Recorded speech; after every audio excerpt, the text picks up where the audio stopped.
ምንድነው የሚያደርገው የእግዚአብሔር መንፈስ? የእግዚአብሔር መንፈስ በውሃ ላይ ሰፎ ነበር ብሎ ይናገራል። በቃ ሬዲ ነበረ ነገሮችን ለማስተካከል። ልክ ዶሮ ጫጩቶቿ ላይ ታቅፋ ለመቀፍቀፍ ዝግጁ እንደምትሆን የእግዚአብሔር መንፈስ በውሃ ላይ ሰፎ ነገሮችን ካለመኖር ወደ መኖር ለማምጣት ዝግጁ ነበር ብሎ መጽሐፍ ቅዱሳችን ይናገር። ሰማይን በስንዝር የለካ ተራሮችን በሚዛን የሚመስል አምላክ እናንተ ውስጥ አለ ልላችሁ ነው። ጌታ ስሙ ይባረክ። አንዳንዶች እንደሚሉት ኃይል ነው ይላሉ። ታውቃላችሁ አባት መጀመሪያ የፈጠረ ፍጡር ነው ይላሉ። እኛ ማለት የፍጡር ነን እንደማለት ነው በእነሱ ቋንቋ። በመንፈስ ቅዱስን ደግሞ ኃይል ነው፣ አምላክ ነገሮችን የሚያከናውንበት አቅም ነው እንጂ በራሱ ህላዌ የለውም ነው የሚሉት። አንዳንድ ነገሮች በእግዚአብሔር መንፈስ ነው የሚሰሩላቸው። ይሄ ነገር አይሆንልኝም ካላችሁ እውነቴን ነው። አንዳንዱ ነገር ያልቻላችሁበት ምክንያት፣ ያንን ነገር ያላደረጋችሁበት ምክንያት የዛ ነገር የማድረጊያው መንገድ መንፈስ ቅዱስ ስለሆነ። አንዳንድ ሰው እንደዛ ትንቢት አለው፣ በቃ ብዙ ነገር ማድረግ ይፈልጋል፣ ግን ደግሞ ጉልበት የለው። ያንን ነገር ለማድረግ አቅም የለው። መጽሐፍ ቅዱስ መፍትሄ አድርጎ ያስቀመጠው መንፈስ ቅዱስ ነው። በኃይልና በብርታት አይደለም በምኔ ነው አለ፣ በመንፈሴ ነው። በአንተ እውቀት አይደለም፣ በአንተ ችሎታ አይደለም፣ በአንተ ፋይናንስ አይደለም። አንዳንዱን ነገር መንፈስ ቅዱስ ሲሰራው ይስተካከላል። ሃሌሉያ።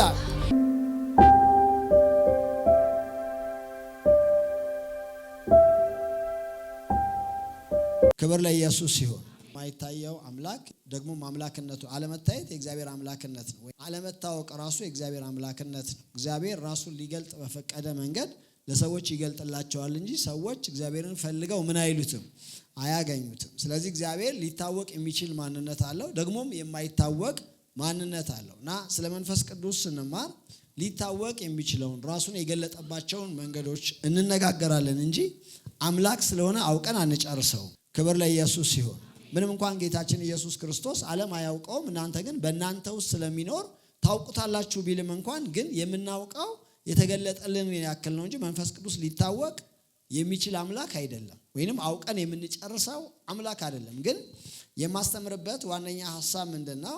ይህን የማይታወቀውን አምላክ አውቃችሁ እንድትጨርሱት ሳይሆን ግን ኢንካውንተር እንዲኖራችሁ ከመንፈስ ቅዱስ ጋር መገናኘት እንድታገኙ ነው። ምክንያቱም ህይወታችን የሚለወጠው ከመንፈስ ቅዱስ ጋር በተገናኘነው ልክ ስለሆነ ማለት ነው። እግዚአብሔር ስሙ ይባረክ። ሃሌሉያ። አንዳንድ ጊዜ እግዚአብሔር ይገለጣል። አሁን ለያዕቆብ እኔ ሰሞኑን ይህን ሳጠና ዝም ብሎ እንደዚሁ ገባኝ ብቻ።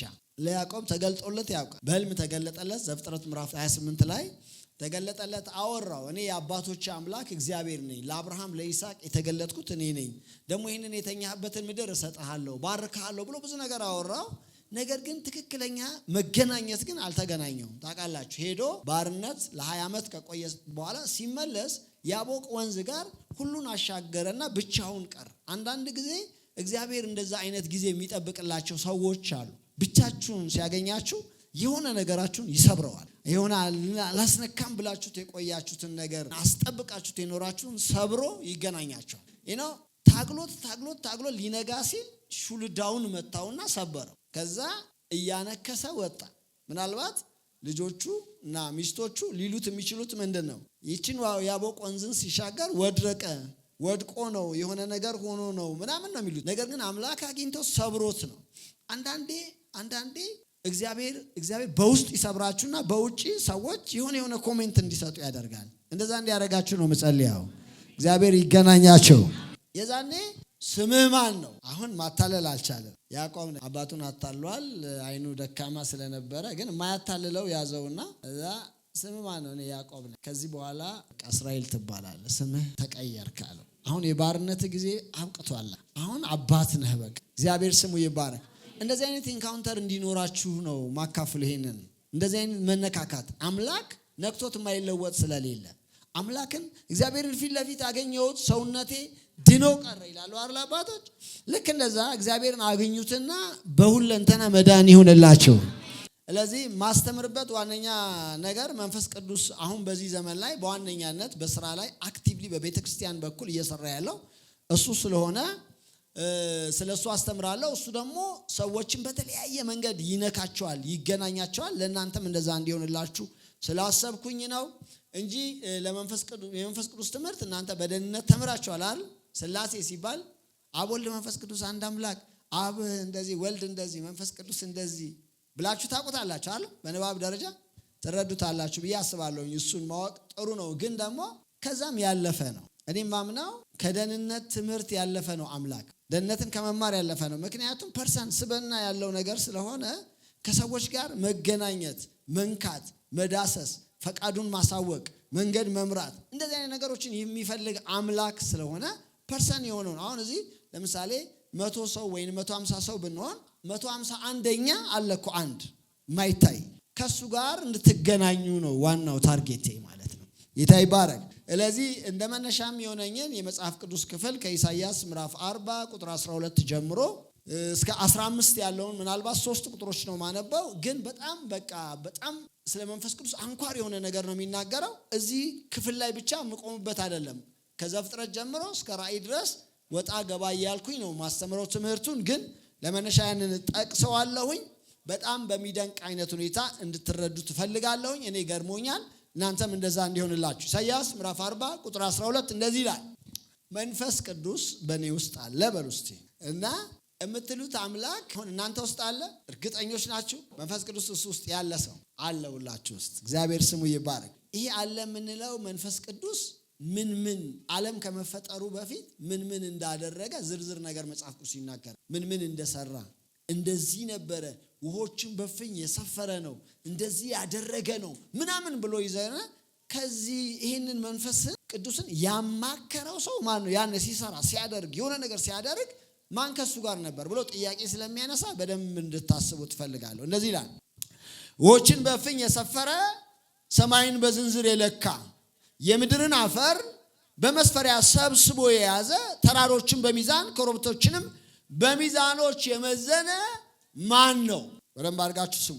የእግዚአብሔርን መንፈስ ያዘዘ ወይስ አማካሪ ሆኖ ያስተማረ ማን ነው? እነዚህን ሲያደርግ፣ ውሆችን በፍኝ ሲሰፍር፣ ሰማይን በስንዝር ሲለካ፣ የምድርን አፈር በመስፈሪያ ሰብስቦ ሲይዝ፣ ተራሮችን በሚዛን ኮረብቶችን በሚዛኖች ሲመዝን፣ የእግዚአብሔርን መንፈስ ያዘዘ አማካሪ ሆኖ ያስተማረው ሰው በዛ ጊዜ ማን ነው? እነዚህን ሁሉ አድርጓል። እነዚህን ሲያደርግና ሲሰራ ሲያከናውን ይሄንን እኛው በጣም እንደደነቅበትን ዓለም ሲፈጥረው አማካሪው የነበረ ወይም ከሱ ጋር ያለ ማን ነው እስኪ ብሎ ነብዩ ይጠይቃል። እግዚአብሔር ስሙ ይባረክ። ከዛ እንደዚህ ነው፣ ወይስ ከእርሱ ጋር ማን ተማካከረ? ወይስ ማን መከረው? የፍርድንም መንገድ ማን አስተማረው? ዕውቀትንስ ማን አስተማረው? የማስተዋልን መንገድ ማን አሳየው? ይሄ ነው መንገዱ፣ እንደዚህ ነው የሚደረገው ብሎ ለእግዚአብሔር መንፈስ ማን ነው የነገረው ይላል። እግዚአብሔር ስሙ ይባረክ። እነሆ ይልና አሕዛብ በገንቦ እንዳሉ ጠብታ ናቸው፣ በሚዛንም እንዳለች ትቢያ ትንሽ ትቢያ ተቆጥረዋል። እነሆ ደሴቶችን እንደ ቀላል ነገር ያነሳቸዋል። አሁን አምላክ እኔ ውስጥ አለ ብለን ስንል የሆነ ንፋስ አለ ያልን አይደለም። እነዚህን ሁሉ ያለ አማካሪ ያደረገ የሰራ። እናንተ ዝቅ ያላችሁ አንብቡት። አሁን ኢሳይያስ ምዕራፍ 40 ከቁጥር 12 በኋላ ያለውን ከ15 በኋላ ያለውን አንብቡትና ነብዩ ያይና እንዴ ደግሞ አንዳንድ ጊዜ አንዳንዶች አምላክ ብለው የሚሰሩት አለ ይልና ወርቅ ያመጣሉ፣ ብር ያመጣሉ፣ ከዛ በኋላ ያቀልጡትና የሆነ ምስል አድርገው ያመልካሉ አለ። ከዛ ይሄንን ማድረግ ያቃተው ወርቅ ማምጣት ብር ማምጣት ምናምን ማምጣት ያቃተው ሰው ደግሞ ከእንጨት የተመረጠውን አምጥቶ ቀርጦ ሸክሎ ያመልከዋል አለ።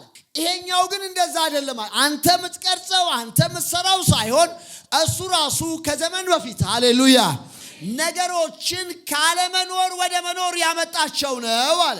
እግዚአብሔር ስሙ ይባረክ። ሃሌሉያ። እነዚህን ሁሉ ሲያደርግ ያማከረው ሰው ማን ነው?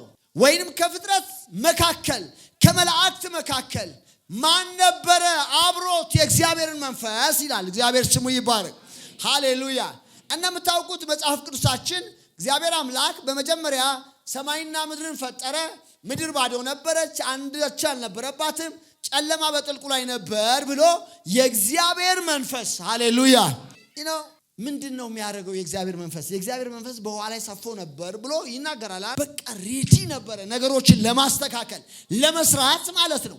ልክ ዶሮ ጫጩቶቿ ላይ ታቅፋ ለመቀፍቀፍ ዝግጁ እንደምትሆን የእግዚአብሔር መንፈስ በውሃ ላይ ሰፎ ነገሮችን ካለመኖር ወደ መኖር ለማምጣት ወይንም ለተፈጠሩ ነገሮች ሕይወትን ለመስጠት ዝግጁ ነበር ብሎ መጽሐፍ ቅዱሳችን ይናገራል። ክብር ለጌታ ይሁን። አሁን ይህንን ሁሉ የምትለን ለምንድን ነው ካላችሁ ሰማይን በስንዝር የለካ ተራሮችን በሚዛን የሚመዝን አምላክ እናንተ ውስጥ አለ ልላችሁ ነው። ጌታ ስሙ ይባረክ። አምላክ እኔ ውስጥ አለ በሉ እስቲ። አንዳንዶች እንደሚሉት ኃይል ነው ይላሉ። ታውቃላችሁ ጆቫዊ ትነሶች ሲሉ እግዚአብሔር ነገሮችን ኢየሱስ ክርስቶስን አባት ወይንም አባት መጀመሪያ የፈጠረው ፍጡር ነው ይላሉ አይደል? መጀመሪያ የፈጠረው ፍጡር ነው፣ በሱ በኩል ደግሞ እኛን ፈጥሮናል ነው። እኛ ማለት የፍጡር ነን እንደማለት ነው በነሱ ቋንቋ። በመንፈስ ቅዱስን ደግሞ ኃይል ነው፣ አምላክ ነገሮችን የሚያከናውንበት አቅም ነው እንጂ በራሱ ህላዌ የለውም ነው የሚሉት። እኛ ደግሞ ህልውና አለው። አማካሪ ማን ነበረ? ያለ አማካሪ ነገሮችን የሚያደርግ ኃይል የለም መቼም ማንነት ከሌለው በስተቀር። እግዚአብሔር ስሙ ይባረክ። ይሄ አምላክ በእናንተ ውስጥ ነው ያለው ነው ምላችሁ። ያለበት ምክንያት ምንድነው? ምናልባት ወደ ሁለተኛው ወይም ወደ ሶስተኛ ነጥብ ውስጥ ስንገባ መንፈስ ቅዱስ በሰው ውስጥ የሚሰራቸውን ስራዎች አንዳንድ ነገሮች እነግራቸዋለሁ። ግን አንደኛ ብላችሁ ማንነቱ ነው። ያው በአራት ከፍየዋለሁኝ። አንደኛ የመንፈስ ቅዱስ ማንነት ነው። ሁለተኛ የመንፈስ ቅዱስ ባህሪያቶች ናቸው። ሶስተኛው ስራዎቹ ነው። አራተኛ የመንፈስ ቅዱስ ስጦታዎችና አሰራራቸውን ነው የምናገረው። እንግዲህ ይሄ ቀን ብቻውን አይበቃም። ለዚህ ግን የምችለውን ያክል በጣም በፍጥነት ለመሄድ ሞክራለሁ። መንፈስ ቅዱስ ፈጣሪ ነው። ቀደም እንዳያችሁት እነዚህን ሁሉ ሲፈጥር ከሱ ጋር ማን ነበር? ማን ነው ያማከረው ብሎ ይናገራል።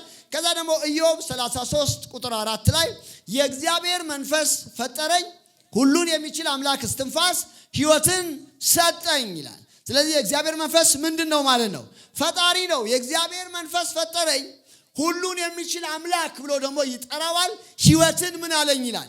ሰጠኝ። ክብር ለጌታ ይሁን። ስለዚህ መንፈስ ቅዱስ ፈጣሪ ነው። ፈጣሪ እኔ ውስጥ አለ።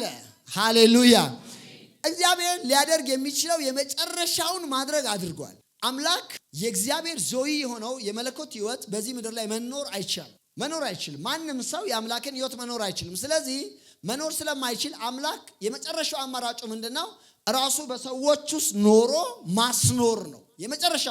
የመጨረሻው ግብ ነው ይሄ። እግዚአብሔር ስሙ ይባረክ። ስለዚህ መንፈስ ቅዱስ ምንድነው አልኳችሁ? ፈጣሪ ነው። ፈጣሪ በእናንተ ውስጥ አለ። እንደ ቆሮንቶስ ሰዎች አሁን ጳውሎስ አንደኛ ቆሮንቶስ ምዕራፍ 3 ቁጥር 16 ላይ የእግዚአብሔር መንፈስ በእናንተ ውስጥ እንደሚኖር የእግዚአብሔር ቤተ መቅደሶች እንደሆናችሁ የእግዚአብሔር መንፈስ በእናንተ ውስጥ እንደሚኖር አታውቁምን ይላቸዋል። አለ እነሱ ውስጥ፣ ነገር ግን እነሱ ዘንግተውታል። ስለዚህ ማንቂያ ደውል ነገር ይነግራቸዋል።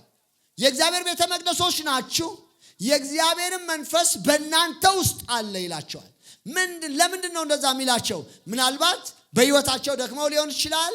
ምናልባት ደግሞ የሆነ ነገር ቻሌንጅ ያደረጋቸው ነገር ኖሮ ለዛ ነገር ሰዋዊ ምላሽ ስለሰጡ ጳውሎስ ምክር እየሰጣቸው እናንተ እኮ አምላክ እናንተ ውስጥ የሚኖር ነው። አሁን ለምሳሌ እኔ አንድ ሰው በአንድ ነገር በጣም ቢፈራ፣ ሁሌ እንደምላችሁ አንድ ነገር በጣም ገፍቶ ከመጣ ምን ያደርጋቸዋል? ይገላቸዋል። በጣም ገፍቶ ከመጣ ምን ያደርጋቸዋል? ክርስቲያን ግን ሞትን ራሱ መፍራት የለበትም። የማያስፈራው ነገር ነው የሚያስፈራኝ። ሰው አምላክ እሱ ውስጥ ያለ ሰው ግን አሁን ይሄ ውኆችን በፍኝው የሰፈረ ተራሮችን በስንዝር የለካ እንደዚህ ደሴቶችን በሚዛን የመዘነ እሱ እናንተ ውስጥ እያለ ልትፈሩ ምን አይላችሁ አይገባም። ስለዚህ መንፈስ ቅዱስ ፈጣሪ ነው ብሎ መጽሐፍ ቅዱሳችን ይናገራል። በፈጣሪነቱ ማሰብ ፈጣሪ ነው ብለን ስንል የሆነ ጊዜ ፈጥሮ የሆነ ጊዜ ደግሞ ያቆመ ሳይሆን ዛሬም በእኛ ሕይወት ውስጥ መፍጠር የሚችል አምላክ። ሃሌሉያ። ሰማይን ፈጥሯል ብዬ ታሪክ ማወራለት አይደለም። ዛሬም መፍጠር ምን ይላል ይችላል በእኔ ሕይወት ብዬ አምናለሁ። ያ ካልሆነ አይሰራልንም። ታሪክ ነው። ሰማይን ፈጠረ፣ ታሪክ ነው። ምድርን ፈጠረ፣ ታሪክ ነው። መላእክትን ፈጠረ ወይንም እኔን ፈጠረ፣ ታሪክ ነው። ያ ዛሬም ይሄ ፈጣሪ በእኔ ሕይወት ውስጥ መፍጠር ምን ይላል እላለሁ ይችላል። የለም ካልኩኝ ያንን የሌለውን ነገር ካለመኖር ወደ መኖር ምን ይለዋል? አብርሃም እንደሚያደርገው ማለት ነው። ባመነበት በአምላክ ፊት የሁላችን አባት ነው የሚለው ለሙታን ሕይወትን ይሰጣል። የሌለውን እንዳለ አድርጎ ይጠራል። ክብር ለኢየሱስ ይሁን። ስለዚህ መንፈስ ቅዱስ በእናንተ ውስጥ ሲኖር ከፈጣሪነቱ ምንም የሚጎል ነገር የለም። በፈጣሪነቱ ህላዌ ነው በእናንተ ውስጥ ያለው እየሰራ እያከናወነ እየፈጠረ ማለት ነው። ጌታ ይባረክ። ቤቴ እንደዛ ነው በሉ እስቲ። መንፈስ ቅዱስ በሉ እስቲ። በህይወቴ እየፈጠረ ነው በሉ እስቲ። አዎ ያንን ማመን ያስፈልጋል። ፈጣሪ ነው ስንል የሆነ ጊዜ ፈጥሮ ያቆመ ሳይሆን ዛሬም የሚፈጥር ማለት ነው። ሁለተኛ እንግዲህ ከአብና ከወልድ ጋር በዚህ የመንፈስ ቅዱስ ማንነት ውስጥ ነው እየተናገርኩ ያለሁት። ከአብና ሶስት ነገሮች ነው በዚህ የምነግራችሁ። ከአብና ከወልድ ጋር እኩል ነው። መጽሐፍ ቅዱስ በእኩል ማንነት ጠርቶታል። ማቴዎስ ወንጌል ምዕራፍ 28 ቁጥር 19 እናንተ አንብቡት። ጌታ ኢየሱስ ስልጣን በሰማይና በምድር ተሰጠኝ አለና እንግዲህ ሂዱና አሕዛብን አለና በአብ በወልድ በመንፈስ ቅዱስ ስም እያጠመቃቸዋቸው ደቀ መዛሙርቴ አድርጓቸው። መንፈስ ቅዱስ ከአብም እኩል ነው፣ ከኢየሱስም ምንድን ነው? እኩል ነው። ለዛ ነው በእኩል ኦቶሪቲ ጌታ ኢየሱስ ነው የተናገረው። ስልጣን ተሰጥቶኛል፣ በሰማይና በምድር ስልጣን አለኝ። አሁን ሄዳችሁ የምታጠምቁት ባፕቲዞ የምታደርጉት በአብም በወልድም በመንፈስ ቅዱስ ስም ነው ብሎ ተናገረ ማለት። ስለዚህ ምን አለው እያልን ነው? እኩል ስልጣን አለው። ክብር ለጌታ ይሁን። ሃሌሉያ። አንዳንድ ጊዜ አብ ታውቃላችሁ፣ በሁሉም በጥንትም ዘመን ላይ አብ የገነነ ነው በጣም እንትኑ መጽሐፉም እንደዛ አይነት እንድምታ ስለሚሰጥ እና እኛም አሁን በክርስትና ውስጥ እንደዛ ነው የሚመስለን። አሁን አብ ሲባል በማይደፈር መጽሐፉ ሲናገር የለም በማይደፈር ብርሃን ውስጥ ይኖራል፣ ማንም አላየውም፣ ሊያየውም ምን አይልም ይላል፣ አይችልም ብሎ ዘግቶታል። አብን ያየ ማንም የለም። አብ ታይቷል እንዴ? አልታየም። በየትኛውም ዘመን በብሉይ ኪዳን ዘመን እነ አብርሃምም እነ ይስሐቅም እነ ያዕቆብም እነ ዳዊትም ማንም ሰው ዓለም ከተፈጠረ ጀምሮ አብን ያየ ማንም የለም። ጌታ ኢየሱስ ነው ይህንን የተናገረው። ዮሐንስ ወንጌል ምዕራፍ 1 ቁጥር 18 ላይ አብን ያየው ማንም የለም ብሎ ተናግሯል። ክብር ለጌታ ይሁን። ማንም አላየውም፣ ሊያየውም ምን አይልም ይላል፣ አይችልም፣ በማይደፈር ብርሃን ውስጥ ይኖራል ስለሚል በጣም ሩቅ ነው። እንትኑ ስትስሉት ጌታ ኢየሱስ ደግሞ የታየ የተነካ የተዳሰሰ የተጨበጠ የተገረፈ የተሰደበ ስለሆነ የሆነ ከአብ ዝቅ ያለ ይመስለናል። በመለኮት ግን ከሱ እኩል ነው። ሃሌሉያ። ኢየሱስ ጌታ ነው። መንፈስ ቅዱስ ደግሞ ከኢየሱስ በጣም ስስ ነው። እሱ ደግሞ እኔ ብሄድ ይሻላችኋል አለና ጌታ አጽናኙ በመጣ ጊዜ ወደ እውነት ሁሉ ምን ይላችኋል አለ፣ ይመራችኋል። እኔ ብሄድ ይሻላል ብሎ እኛን ራሳችንን የመንፈስ ቅዱስ ማደሪያ ያደረገን። ሃሌሉያ።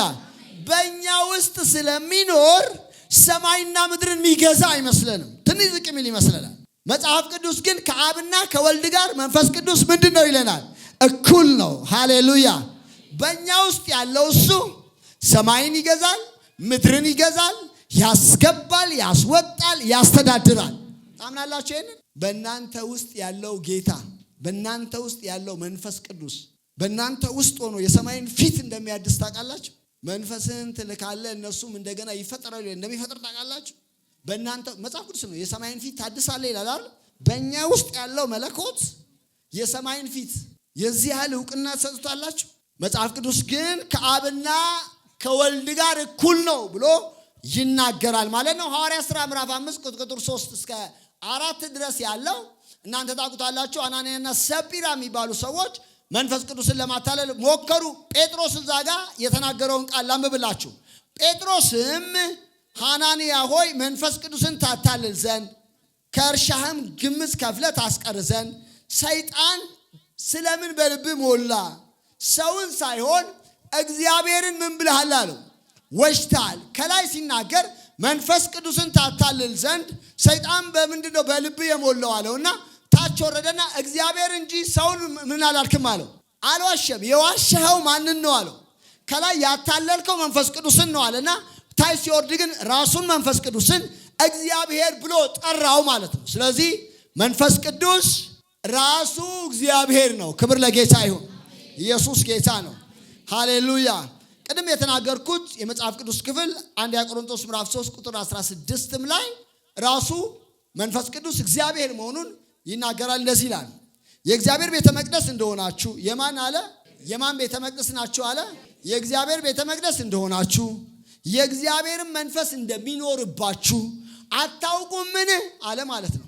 ስለዚህ መንፈስ ቅዱስን ራሱ እግዚአብሔር ብሎ ጠርቶታል። ወረድ አለና ደግሞ የመንፈስ ቅዱስ ቤተ መቅደሶች ናችሁ አለ ማለት ነው። ጌታ ይባረክ። ስለዚህ ከአብና ከወልድ ጋር ምንድነው አልኳችሁ? እኩል ነው። መንፈስ ቅዱስ ከአብና ከወልድ ጋር እኩል ነው። ህልውና ወይንም ህላዌም ይህንን ቃል በምን ልተርጉመው? ብዙ ጊዜ የሥነ መለኮት ሰዎች ስብዕና ያለው ብለው ይጠሩታል። ቃሉ ግን ዝቅ ያለ ቃል አይመጥንም ለመለኮት። ስብዕና ማለት ሰብ ከሚለው ቃል የመጣ ነው። ሰብ ማለት ሰው ማለት ከዛ ጋር ይገናኛል። ፐርሰን ሚለው ነው የሚቀለው። ማንነት ያለው ወይንም እኔነት የሚለው ቃል የተሻለ ነው። መንፈስ ቅዱስ እኔነት አለው። ለምሳሌ ጌታ ኢየሱስ እኔ ብሄድ ይሻላችኋል አለና እሱ የእውነት መንፈስ በመጣ ጊዜ ወደ እውነት ሁሉ ምን ይላችኋል አለ። እኔ አለና ሌላ ደግሞ እኔነት ያለውን አካል እሱ ብሎ ጠራው። እኔ ራሴን እኔ ብዬ መልሼ ደግሞ እሱ ብዬ ምን አልልም አልጠራም። አሁን የልጅስ አስተምሮ ምንድነው አስተምሯቸው? በመጀመሪያ አብም ወልድም መንፈስ ቅዱስም ራሱ ኢየሱስ ነው የነሱ ዋና አስተምሮ። መጀመሪያ በእሳት ይገለጥ ነበር፣ ከዛ በስጋ መጣ፣ አሁን በመንፈስ በእኛ ውስጥ አለ ነው። ራሱን የቀያየረው ነው። እኛ ደግሞ ራሱን ቀያይሮ አይደለም፣ የየራሳቸው እኔነት አላቸው። ምክንያቱም አሁን ለምሳሌ አባት በሱ ደስ የሚለኝ የምወደው ልጄ ይሄ ነው ብሎ ሲናገር ስለ ሌላ እኔነት ነው እየተናገረ ያለው እንጂ ስለ ራሱ አይደለም። ስለ ራሱ መቼም በሱ ደስ የሚለኝ የምወደው ልጄ ብሎ ራሱን ሊጠራ ምን አይልም አይችልም። ስለዚህ በሱ ደስ የሚለኝ የምወደው ልጄ ይሄ ነው ብሎ አብ ስለ ልጁ ይመሰክራል። ልጁ ደግሞ ስለሚመጣው መንፈስ እኔ ብሄድ ይሻላል ይልና እሱ ብሎ ሌላ እኔነት ይጠራል። ግልጽ ነው ወይ? ኢየሱስ ጌታ ነው። የራሱ እኔነት አለው፣ ማንነት አለው፣ ስሜት አለው፣ ዕውቀት አለው፣ ፈቃድ አለው ማለት ነው። ስሜት አለው ስንል ለምሳሌ ኤፌሶን ምዕራፍ 3 ቁጥር 30 ላይ መጽሐፍ ቅዱሳችን ለቤዛነት ቀን የታተማችሁበትን ቅዱሱን የእግዚአብሔር መንፈስ ምን አትበሉታል? አታሳዝኑት። ኃይል ከሆነ ሊያዝን አይችልም። ዝም ብሎ አንድ ኃይል ነገሮች የሚንቀሳቀሱበት ጉልበት ከሆነ ጉልበት ምን አይልም አያዝንም። ማንነት ያለው አምላክ ስለሆነ ስሜት አለው። ለምሳሌ እኔ የራሴን እኔነት ስላለኝ አንድ ሰው የሆነ ነገር ቢያደርገኝ አዝናለሁ፣ እደሰታለሁ። እኔነት ስላለኝ ልክ እንደዚህ መንፈስ ቅዱስ ያዝናል፣ ይደሰታል። የራሱ እኔነት ያለው አምላክ ነው። ክብር ለጌታ ይሁን። ለዛ ነው ሐዋርያው ለቤዛነት ቀን የታተማችሁበትን ቅዱሱን መንፈስ አታሳዝኑት የሚለው። ማለት ትእዛዝ ነው የሚሰጠው። የሚያዝነው ማንነት ስላለው ነው። እግዚአብሔር ስሙ ይባረክ። ሃሌሉያ። ሌላው ፈቃድ አለው። እኔነት ስላለው ፈቃድ አለው፣ የራሱ ፈቃድ አለው። ለምሳሌ ሐዋርያት ሥራ ምዕራፍ 13 ቁጥር 2 ላይ ጳውሎስና በርናባስን ለጠራዋቸው ሥራ ለዩልኝ ያለ መንፈስ ቅዱስ ይላል። ፈቃድ ስላለው ነው ይሄንን የሚናገረው። ጳውሎስን ጠርቼዋለሁ፣ በርናባስን ጠርቼዋለሁ፣ ስለዚህ ለጠራዋቸው ሥራ ምን በሉልኝ ይላል፣ ለዩልኝ። ፈቃድ አለው ማለት ነው። እንደዚህ መናገር ከቻለ እግዚአብሔር ስሙ ይባረክ። ሃሌሉያ። ኢየሱስ ጌታ ነው። ሌላው ዕውቀት አለው። ኃይል ዕውቀት ሊኖረው አይችልም። ወይንም የአብ ኃይል ከሆነ የአብ ጉልበት ከሆነ ዕውቀት ሊኖረው አይችልም። ነገሮችን እንዴት እንደሚሰሩ ሊያስተምር ሊያስረዳ አይችልም። መጽሐፍ ቅዱስ ያስተምራቸው ዘንድ መልካሙን መንፈስ ሰጣቸው ይላል። ማስተማር ይችላል፣ ዕውቀት አለው ማለት ነው። ነገር ግን መጽሐፍ ቅዱሳችን ጌታ ኢየሱስ ክርስቶስ ራሱ ምስክር የሰጠበት ዮሐንስ ወንጌል ምዕራፍ 14 ቁጥር 26 ላይ አብ በስሜ የሚልከው ግን አጽናኙ መንፈስ ቅዱስ እርሱ ሁሉን ያስተምራችኋል፣ እኔ የነገርኳችሁንም ነገር ሁሉ ያሳስባችኋል። ሁሉንም ነገር ያስተምራል። ማስተማር የሚችል ዕውቀት የሌለው ነገር ሊሆን አይችልም። ስለዚህ የራሱን እኔነት አለው ስንል ስሜት አለው፣ ፈቃድ አለው፣ ደግሞ ዕውቀት አለው ማለታችን ነው። ጌታ ስሙ ይባረክ። ስለዚህ አምላክ ነው ስንል እነዚህ ነገሮች አሉት። ፈጣሪ ነው፣ ከአብና ከወልድ ጋር እኩል ነው። የራሱ ደግሞ እኔነት አለው፣ አምላክ ነው በሚለው ውስጥ ማለት ነው። ኢየሱስ ያድናል። ክብር ለኢየሱስ ይሁን። የመንፈስ ቅዱስ ባህሪያቶች ናቸው። ሁለተኛው እንግዲህ በዚህኛው ላይ በጣም ገባ እያልኩኝ አንዳንድ ነገሮችን ስለምናገር በሚቀጥለውም ሳምንት ልቀጥለው እችላለሁ ብዬ አስባለሁ። ነገር ግን ዋናዎቹን እናገራቸዋለሁ። ከዛ በኋላ መንፈስ ቅዱስ እንዴት ኢንካውንተር እንደምታደርጉ የጸጋ ስጦታዎችን ደግሞ እንዴት እንደምትለማመዱ የተወሰኑ ነገሮችን እነግራቸዋለሁ። እንግዲህ ጌታ ጊዜ ይሰጠናል ብዬ አምናለሁ። ክብር ለጌታ ይሁን። አንደኛ የመንፈስ ቅዱስ ባህሪያቶች አንደኛው ሕይወትን ሰጪ ነው። እንደምታውቁት በመጽሐፍ ቅዱስ ውስጥ አብም ወልድም መንፈስ ቅዱስም የየራሳቸው ስራ አላቸው። ለምሳሌ አብ ለኛ አልሞተም። ታውቃላችሁ፣ አብ አልሞተም። መጽሐፍ ቅዱስ እሱ ብቻ የማይሞት ነው ብሎ ይናገራል። አይሞትም። እሱ ብቻ የማይሞት ነው፣ በማይደፈር ብርሃን ውስጥ ይኖራል፣ ማንም ሊቀርበው አይችልም ብሎ ይናገራል። አብ ለኛ አልሞተም። የሞተልን ማን ነው? ወልድ ነው፣ ወይንም ጌታችን ኢየሱስ ክርስቶስ ነው የሞተው። ግን የየራሳቸው ስራ አላቸው። አብም የራሱ ስራ አለው፣ ወልድም የራሱ ስራ አለው፣ መንፈስ ቅዱስም የራሱ ስራ አለው። እነዚህ ነገሮች ማወቅ በጣም ይረዳቸዋል። አንዳንድ ሰው ለመጸለይም ተንበርክኮ ወደ ማን ለመጸለይ እንደሚፈልግ ራሱ ትንሽ ወዝገብ የሚልበት ነገር ይኖራል። ይህንን ማወቅ በጣም ይረዳቸዋል። እኛ የምንጸልየው በኢየሱስ ክርስቶስ በኩል ወደ አባት ነው የምንጸልየው። አብ አለና በስሜ የምትለምኑትን ሁሉ ምን ይላቸዋል? ይሰጣቸዋል። ወደ ኢየሱስ ምንጸልይ ኢየሱስ ወደ አብ ያደርሰዋል ጸሎታችን። አብ ደግሞ የፈቃድ ሁሉ ባለቤት ስለሆነ ጸሎታችን ምን ይላል? ይመልሳል። ነገር ግን እንድትረዱት የምፈልገው ነገር ምንድነው? አብ የምንለው የፈቃድ ሁሉ ባለቤት ነው፣ ፍቅሩን የገለጠ ነው። ሁሉ ጊዜም እኔ ይህንን ያጠናሁኝ ኢየሱስ ፍቅሩን በመስቀል ላይ ገልጿል። ግን መጀመሪያ መጽሐፍ ቅዱስ የሚናገረው ግን እግዚአብሔር አንድያ ልጁን እስኪሰጥ ድረስ ዓለምን እንዲሁ ምን ብሏል? አብ አባት አንድ ልጁን እስኪሰጥ ድረስ። ይሄንን ፍቅር በጣም ገና ቀርበን መንካት ያለብን የአብ ፍቅር ነው። መጽሐፍ ቅዱስ በጣም ብዙ ቦታ ላይ የሚናገረው ስለ አብ ፍቅር ብዙ ነገሮች ይናገራል። የጌታችን የኢየሱስ ክርስቶስን ጸጋ በጣም አደንቃለሁ። ማለት ለማይገባን ለኛ በጣም ኃጢአተኞች እኛ በእርሱ ሆነን የእግዚአብሔር ጽድቅ እንሆን ዘንድ ኃጢአት ያላወቀው እሱ ኃጢአት መሆኑ ጸጋውን በጣም እንድናደርግ ያደርገናል። መንፈስ ቅዱስ ደግሞ በጣም አደንቀው ትዕግስቱን በጣም አደንቀው። በየሰዓቱ የሚስት ሰው ውስጥ በኪዳን ታስሮ መውጣት አይችልም። ታውቃላችሁ፣ ከሰው ውስጥ መውጣት አይችልም። አንድ ሰው የሆነ ነገር ቢያደርገው ቀይ ሰውዬ ብሎ መሄድ አይችልም። ለዛ ነው አታሳዝኑ፣ ያዝናል እንጂ አይሄድም። እና ትዕግስቱ በጣም ነው የሚደንቀኝ።